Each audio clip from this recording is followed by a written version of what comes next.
Bwetwogerera kati ng'omukulembeze w'eggwanga omukulu Yoweri Kaguta Museveni ate apondoose bw'atyo n'akowoola abantu nga kuliko ne His Excellency Kyagulanyi Ssentamu Robert Bobi Wine bajje beegatte ku NRM nti era aliredde okubawa obuyinza. Lwaki mulowooza lwaki mwami Tebwabulwa akowodde abantu? Museveni abaza kaki? Kati Museveni kaali mu kubala. Museveni banange kyekyokuddako takirina n'ekyokukola takyakirina wabula ali awo adobonkana budobonkanyi gyagala okugenda abantu. What if Bobi Wine comes? Amaaso abantu bakoowa, abantu bakoowu. Mwami Yoweri abantu nga bakoowa, abantu nga bazibuka amaaso, abantu nga tebakyayagala kumanya Museveni nti oba Museveni akoze kino oba Museveni akoze kiriwa. Abantu bonna bali ku kimu, tukoze kutya okwenunula okuggyako mwa Museveni amu n'akabinja ke. Ye nga His Excellency Kyagulanyi Ssentamu Robert Bobi Wine gw'oyita olowooza nti byolowooza gye biri. Lwaki weeteeka mu kulowooza ebitasoboka ate ebitalibaawo? Kyagulanyi Ssentamu Robert Bobi Wine twagamba ajja kuteeka mu mbeera, ojja kutegeera woogwa. Kawutandisa na kumweyitira naye bannange. Kambaye ku mwami Tebwabulwa ng'ayita His Excellency Kyagulanyi Ssentamu Robert Bobi Wine ate mbu ajja mwegatseko mbu kubanga ebigambo bimpedde nako kubanga naye waliwo ebintu omuntu byalowooza nga tebisobola. Yuyo Teb. What if Bobi Wine comes and says now, today? That will be questionable. Because like in Kampala, we got information that some of them would like to come at that time to register to participate in our internal activities. So that is why we have put that measure. There we need to be clear. These last minute conversions, last minute, he has been anti-NRM all the time. Now he comes, last message now, from today.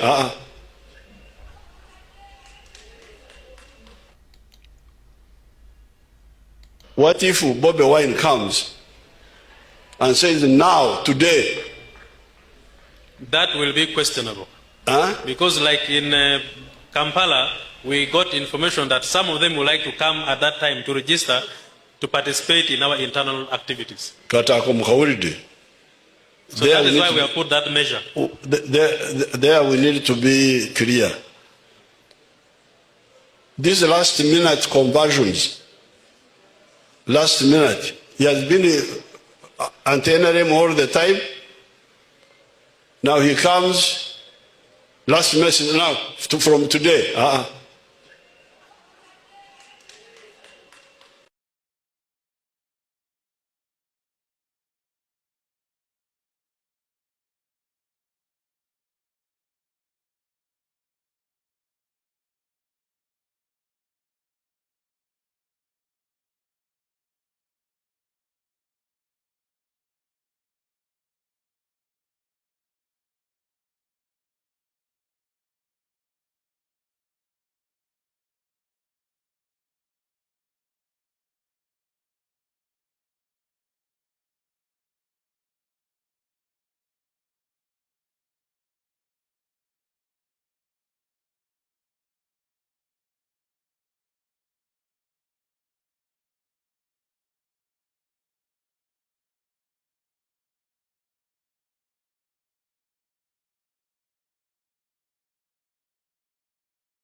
Yo chechiro baganda bange kansubire nti muli clear yaman kakati ekimu kubiretedde eggwanga lyaffe Uganda okufaanana nga bwe liri olwaleero nti obumenyi bw'amateeka bugenda mu maaso tewali nkulaakulana okusosolebwa mu mawanga wakati mu mirimu gya gavumenti n'okuganyulwa mu ebyo Munnayuganda byateekeddwa okufuna nga munnansi. Ensonga esinze okuzimba ekintu ekyo bwe kityo y'ensonga ey'okubanga nti tubadde ne bannabyabufuzi politicians who agreed to disagree with Museveni. Kiki kyentegeeza mu ekyo nti abantu abo bakkaanya ne Museveni obutakkaanya naye.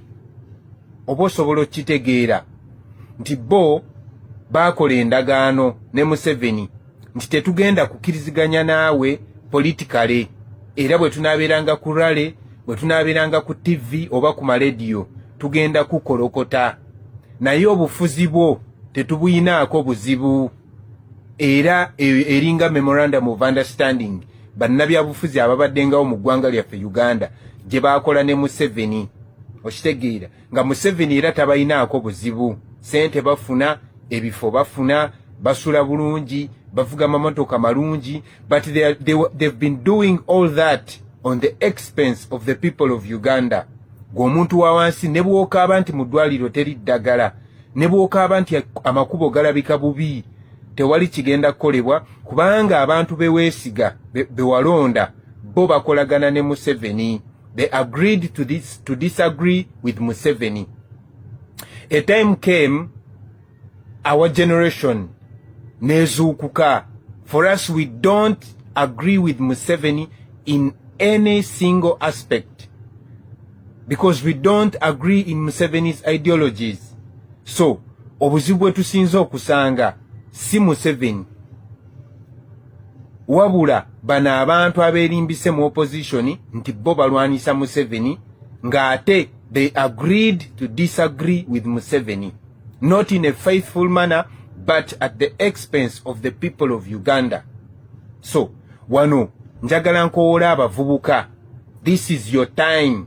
Kano ke kadde kamwe teweenyooma eyo mu kazigoko gy'obeera eyo ku boda yo eyo ku mudaala gwo ogwa capati okitegeera mu katale gy'okolera owino wawona wooli omuvubuka. This is your time. This is our generational responsibility as the young people of Uganda. Bannabyabufuzi naddala this elite class ebadde mu political space y'eggwanga lyaffe, those are all sellouts. Stand behind His Excellency Robert Sentamu Kyagulanyi ne youthful leadership of our political party National Unity Platform.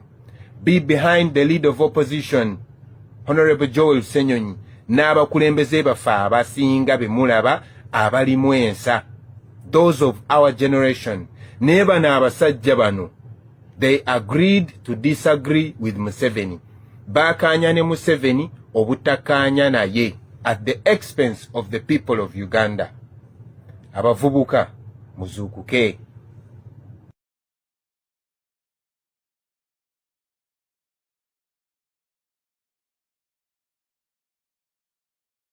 Nnyo muganda waffe n'okusomesa okw'okwenjawulo. Tusaba Mukama Nyaboyogerako ne Meremenya. Meremenya nkuyambeko ntya. Mbadde nsawo. Atutwale atufuule abawanguzi. Tumanyi bingi naye okusirika kwaffe abantu bakufudde ekyokuzanyisa naye tuli bagumu nnyo.